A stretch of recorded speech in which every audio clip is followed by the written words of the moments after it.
idea. A single idea from the human mind can build cities.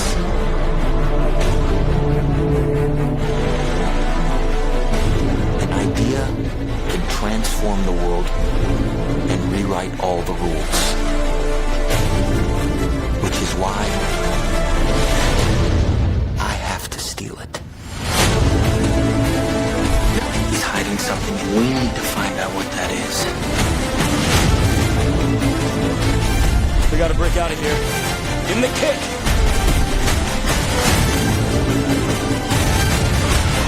This was not a part of the plan! Wake me up! Wake me up!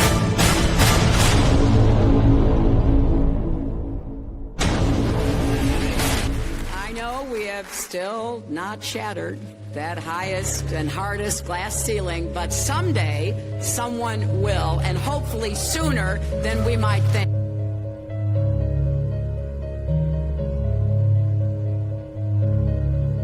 As the galaxies go whizzing by over the glass domed ceiling. Now tell me that doesn't work for you. If it's true, does it change how I live my life? This is something that is not an easy answer because of the magnitude of what we're talking about here. How it will change your life, first of all, when you understand it, is dramatic, to say the least. Will it change you from having to go to your job every day and the things that you typically do every day? No. But when this knowledge becomes more mainstream and these agencies are starting to be held accountable, and you understand that they're all participating in this, not just the United States government, not just NASA, but China, Russia, India, all of them have space programs. They all have the same symbolism. They're all doing the exact same thing to their citizenry. And the first thing you have to understand about this is that the deception goes all the way to the top. And when I say all the way to the top, you have to kind of get rid of the notion that the people at the very highest levels are working together.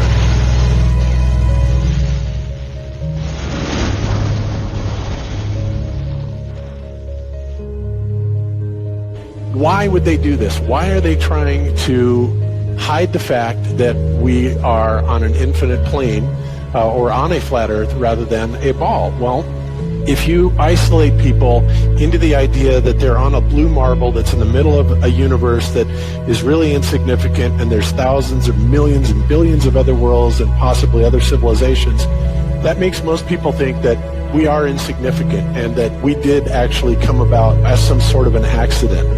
Now, when people believe that, their minds are much more malleable into being given the idea that there is no God, there is no creator.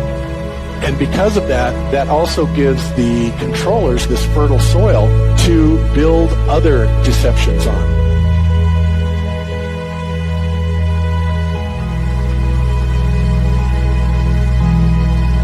Why do you think that Truman has never come close to discovering the true nature of his world until now? We accept the reality of the world with which we're presented.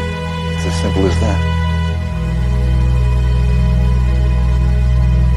It's about total control, mental, physical, spiritual, every way, shape, form possible. You have to remember how big of a conspiracy this is. This isn't talking about just the JFK thing or isn't talking about just 9/11. It's on an umbrella kind of system to where it is the biggest deception that there is. It actually exposes every other deception, and nothing else brings down the power of the elite because it really exposes education, science, the economy, television, museums, universities. Think of all the things that have been fooled. I feel worse for the people that are out there building satellites, the people that are out there actually working for these space agencies, the people out there teaching in schools as professors, because they would all come to the conclusion eventually, once this gets out, that they've all been contributing to the lie. Why do you believe what you believe? Prove it without using NASA or any other space agency, the government or military of any country in the world. Why would I say that? NASA has been proven to be liars time and time again. I could spend a whole weekend here showing you the lies of NASA. How many of you believe your government is 100% honest and can be trustworthy?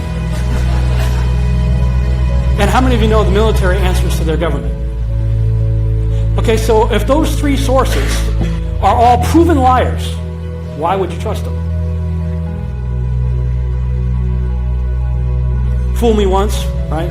Shame on you. Fool me twice, shame on me. I say, continue to believe pathological liars and you're an idiot. But that's what we've all done. And so, I look at these stuff, we've all seen the textbooks, we've all seen the videos and movies and all these things, and there's so much of it. Do you know what the budget NASA has?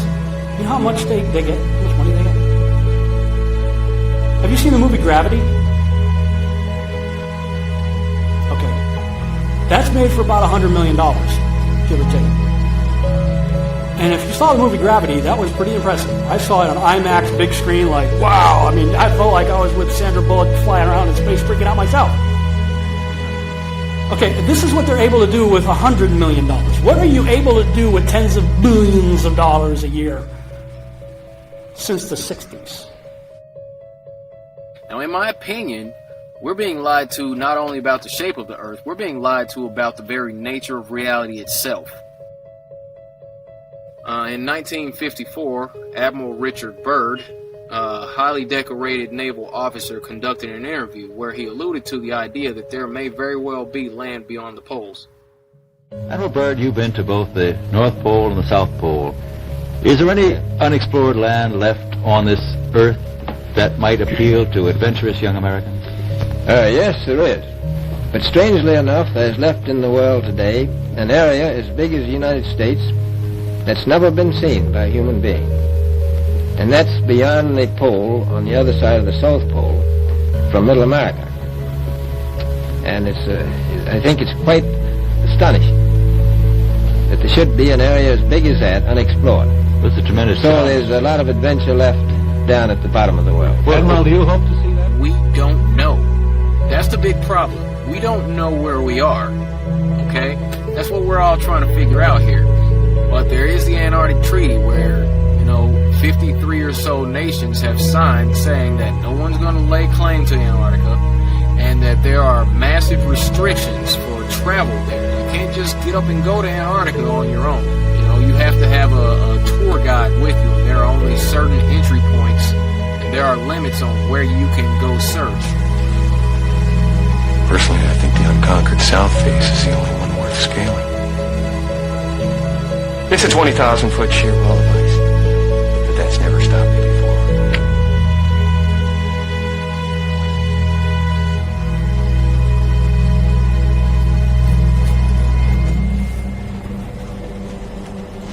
Welcome.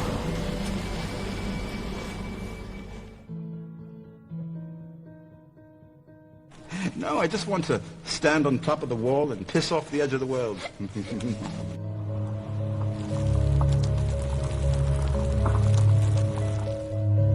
What difference does it make? What difference does it make? Yeah, that's their favorite line. Got a lot of people, what difference does it make? You can't figure out what difference it makes?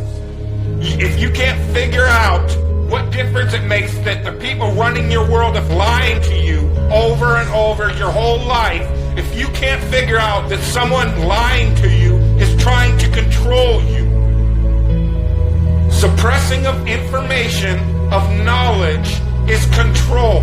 Deception of information and knowledge is a form of control. So what difference does it make? It makes a big difference, because once they start omitting information or lying about information about where you live, they're doing it to control you. Period. Why am I having to explain this to critical thinkers in the truth movement? The way you control billions of people is to keep them divided and fighting each other. Flat Earth is not a psyop. Flat Earth destroys the psyop. Every psyop that's been used to control us for as long as they've known about it. So this system has been in power and control for hundreds of years, ever since they convinced the rest of the world that they didn't know where they live, and created this fantastical scenario to make people feel insignificant and to follow those that appear to know better. Why is the flat earth so important? Because it shows the deception. And if everybody would just come together and demand answers, they would be in checkmate. They would not know what to do. Train up a child in the way that he should go, and when he is old, he will not depart from it. I believe that's why we have so many who are indoctrinated to still believe and fight so hard for the heliocentric model. The reason being is because we've been taught the globe model since before we had the ability to think for ourselves.